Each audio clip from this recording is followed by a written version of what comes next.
Fala galera que curtiu meu canal, tudo bem com vocês? Para quem não me conhece, meu nome é Rafael Basílio e você está aqui no Doutor Automóvel. Bom, eu estou fazendo os últimos vídeos aí sobre essas perguntas que eu peguei no Instagram sobre Fórmula 1, me pediram para fazer mais vídeos sobre isso e eu perguntei para vocês que vídeos vocês queriam que eu fizesse e a pergunta que eu vou responder hoje é o seguinte: qual é o papel de um piloto de Fórmula 1 no desenvolvimento do carro? A gente sabe que os engenheiros estão lá se dedicando dias e noites, o pessoal da fábrica, o pessoal de pista, todo mundo trabalhando em conjunto. Mas qual é o papel do piloto? Até que ponto ele é importante para o seu carro ser melhor desenvolvido ou pior desenvolvido? Essa é a pergunta que eu vou responder já já.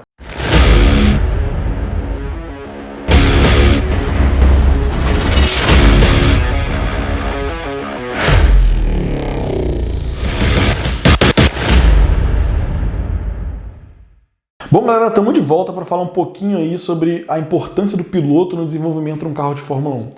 Antes de mais nada, a gente precisa entender o seguinte: feedback de uma pessoa que é formada em área técnica, do engenheiro, é totalmente diferente do feedback de um piloto ou de uma pessoa que não tem um conhecimento técnico. Não que o piloto não tenha conhecimento técnico, muitos deles têm, mas alguns não. Então, dito isso, seguinte, qual o papel desse cara? O que esse cara contribui para o carro melhorar? Antes de mais nada, tem a contribuição involuntária dele, digamos assim. Porque um piloto de Fórmula 1, ele não está confortável enquanto ele não está na frente de todo mundo. Se ele não está na frente de todo mundo, ele vai acabar ocasionalmente reclamando alguma coisa do carro.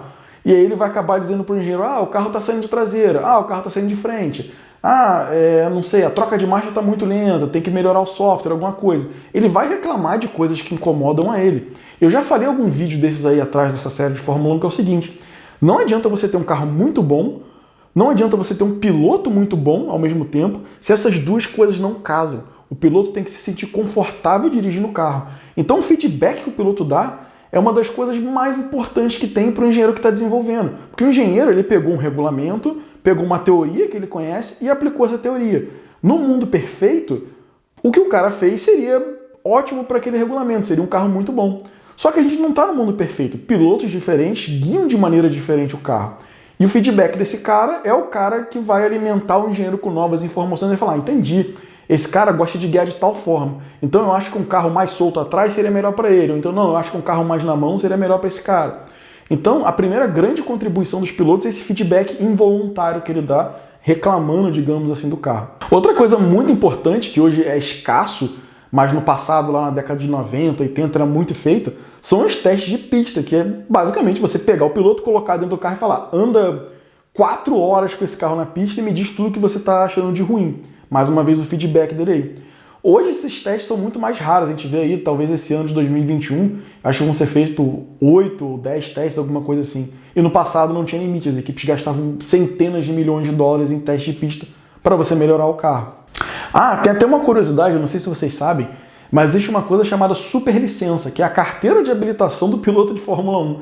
Você não pode simplesmente, vamos supor que você tem $1 bilhão na conta, você quer comprar uma equipe de Fórmula 1 e você mesmo quer dirigir o carro. Você não vai poder fazer isso a menos que você tenha uma superlicença. E para ganhar ela, se eu não me engano, você tem que no mínimo ser campeão de uma categoria dessas internacional, tipo Fórmula 3 ou alguma coisa, e ter resultados expressivos lá em categorias de alto nível. É meio que um sistema de pontos. E no final das contas, você fez um teste aqui, você ganhou uma corrida ali, e aí você vai somando pontos que te habilitam a ter essa superlicença, que também é caríssima para você manter. Mas aí você vai virar para mim e vai falar: beleza, o piloto dá feedback durante a corrida, mas a corrida dura 2 horas no fim de semana. O piloto dá feedback durante os testes, mas os testes, sei lá, tem 3, 4 dias na pré-temporada e mais 5 dias durante o ano. Então, no final das contas, o feedback que o piloto dá em horas do carro é muito baixo. Aí que você se engana, meu amiguinho, porque hoje toda a equipe grande, ou na verdade até as médias, já tem os simuladores. Então eles pegam um piloto, colocam dentro de um cockpit do carro, aquele piloto fica dirigindo numa pista virtual por horas e horas e horas, os engenheiros ficam aquisitando dados do simulador como se fosse um carro na pista e fazendo as modificações no carro para o piloto avaliar. É óbvio que a realidade de um simulador é muito longe de um carro de pista. Talvez dos carros de turismo não seja tão longe, mas no carro de Fórmula 1 é quase que incomparável. Porque você não consegue reproduzir, por exemplo, 5, 6G de aceleração que um carro de Fórmula 1 teria e o simulador não consegue ter. Mesmo assim, o feedback do piloto é muito importante, porque para algumas coisas podem ser melhoradas no computador, principalmente a aerodinâmica, né, que você tem como se fosse um CFD sendo jogado ali, E na pista você leva essas peças, testa no treino de sexta-feira e o piloto diz se ficou bom, se ficou ruim. Hoje, o feedback dos pilotos é menos importante, talvez, do que ele era há 30 anos atrás. Por quê? Primeiro, o carro de Fórmula 1 tem muitos mais dispositivos eletrônicos do que ele tinha na década de 80, na década de 90.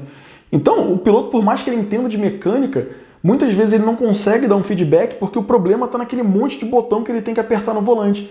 E aí, você já tem uma conexão muito grande com a teoria, com a parte eletrônica, então o piloto fica meio perdido. Basicamente, esses ajustes aí que eles fazem no volante, é sempre o engenheiro que está cantando para ele. Vira o botão vermelho na posição 5 e por aí vai. Não tem, às vezes, nenhum nome. Às vezes ele nem sabe que se ele virar o botão vermelho na posição 5, ele vai mudar o mapa do motor, ou ele vai mudar um regulamento lá do diferencial e por aí vai.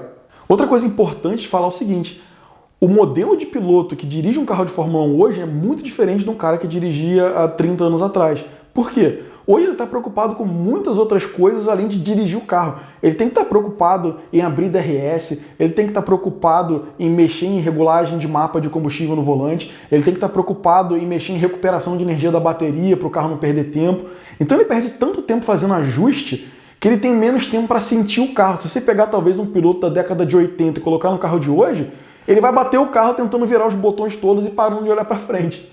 Então, o perfil do piloto mudou muito. Se a gente pegar caras aí do passado, tipo Schumacher, Ayrton Senna, Nelson Piquet. Nelson Piquet era fenomenal nessa parte de dar feedback para o engenheiro. O Nelson Piquet era o tipo do cara que não falava, o carro está saindo de frente. O Nelson Piquet é o cara que falava, eu preciso de mais câmera aqui, eu preciso de mais convergência. Ele falava no idioma do engenheiro. E hoje, pelo fato da modernização dos carros, dos pilotos entenderem menos de mecânica do que entendiam há 30 anos atrás, e desse problema deles terem que ficar apertando um monte de botão e não conseguir se concentrar em dirigir o carro, sentir o carro que eles têm, a gente tem muito menos feedback, por exemplo, do Lewis Hamilton do que teria do Michael Schumacher ou do Nelson Piquet. A prova disso é o seguinte, eu não lembro, eu acho que eu até fiz um vídeo sobre isso. Teve uma época que o engenheiro ficou proibido de dar conselho para o piloto. E tava o Rosberg e o Hamilton brigando para ver quem ia ser campeão do mundo.